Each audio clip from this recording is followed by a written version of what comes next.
Bonjour à tous. Ce qui se passe actuellement dans Plus belle la vie est vraiment d'actualité.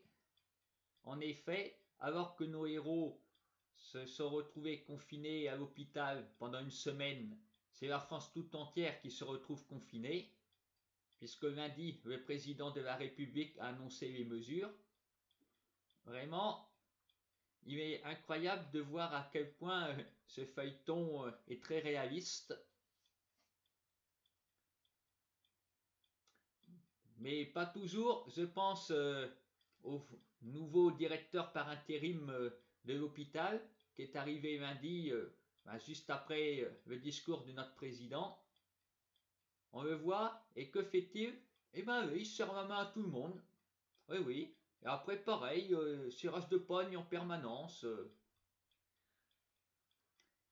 C'est comme un manque du personnel de santé, on nous le dit.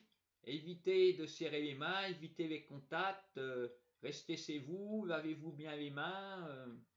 Voilà. Il n'a pas vraiment montré l'exemple. Bon, il ne s'agit que de serrer les mains, mais tout de même, pour le reste, nous avons d'ailleurs vu les comédiens qui, eux, ont repris le chemin des studios pour nous faire des petits clips juste avant, nous donner les précautions. Il faut rester chez soi pour protéger sa famille. Ne sortez pas. 1 mètre de distance entre les gens. Ceux qui ne font pas, avant de nous le dire, tout d'un coup ils réalisent, ah, il faut avoir 1 mètre de distance. Il est vrai que c'est ça qu'il faut faire. Et bien évidemment, nous avons vu pendant cette semaine à l'hôpital pas mal de rapprochements entre les acteurs. En effet, puisque Kevin et Emily, qui étaient fâchés à l'approche de la fin, se seront réconciliés, et la fin n'a pas eu lieu. C'est Dr Riva qui a réussi à trouver un remède après avoir identifié la maladie. Comme quoi, c'est une grande chance qu'il ait été mis à pied de l'hôpital pendant quelques jours. Comme ça, il a pu, il n'était pas sur les lieux, il a pu aller voir César et comprendre quel était le problème.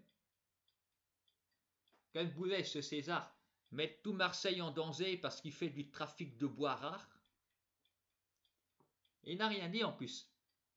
Pour un peu, il serait crevé dans son coin, il crachait du sang, mais il n'appelle personne. Faites pas comme lui, si vous vous sentez mal, on nous le dit, appelez le 15.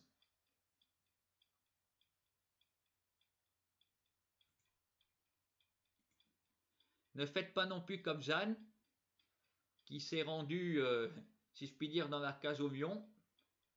En effet, elle est rentrée où il ne fallait pas, elle a retiré sa protection, tout ça pour rester avec Miva. Bon, les deux se sont réconciliés, mais à l'heure actuelle, Jeanne est toujours dans le coma. Bien que le remède ait été trouvé, il n'y a pas eu d'action immédiate sur elle. Pourvu qu'elle tienne le coup, ils nous ont dit, il y a déjà eu 3 morts. Moi, je n'en compte que 2. Le fameux patient zéro et puis la dame à qui Miva a volé de l'argent. Qui est votre 3e mort? J'ai raté ça? Ou ça n'a pas été montré? Dites-moi dans les commentaires. Il y aura également eu un petit coup de théâtre, je dirais superflu, puisque Alexandra a bien trompé tout le monde, elle s'est évadée en prenant Léa en otage. Et puis elle est revenue juste après. La cavale n'aura pas duré longtemps. Alors maintenant que c'est fini, elle sort de l'hôpital pour aller en prison. Voilà. L'exemple typique du rebondissement qui au final ne sert pas à grand chose qu'à faire des coups de théâtre de fin d'épisode.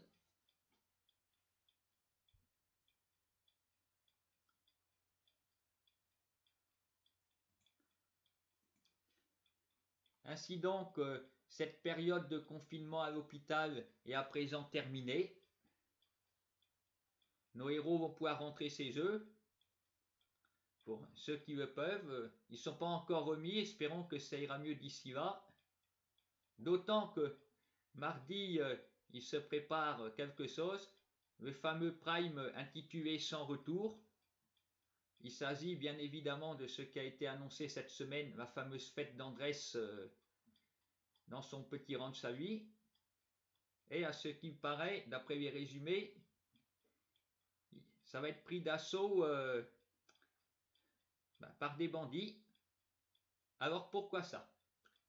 J'ai la théorie selon laquelle Andrés ne serait autre que Pavel, et ce seraient des ennemis à lui qui viennent.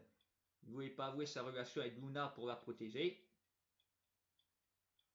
Est-ce ça ou est-ce autre chose? A-t-il des ennemis?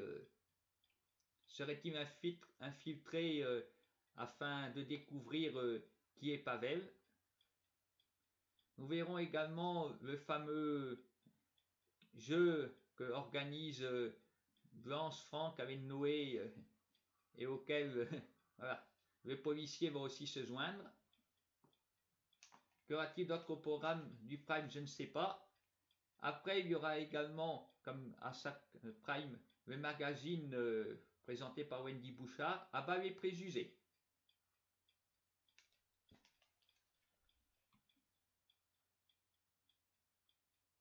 Donc, rendez-vous mardi prochain sur France 3 pour cette grande soirée événement.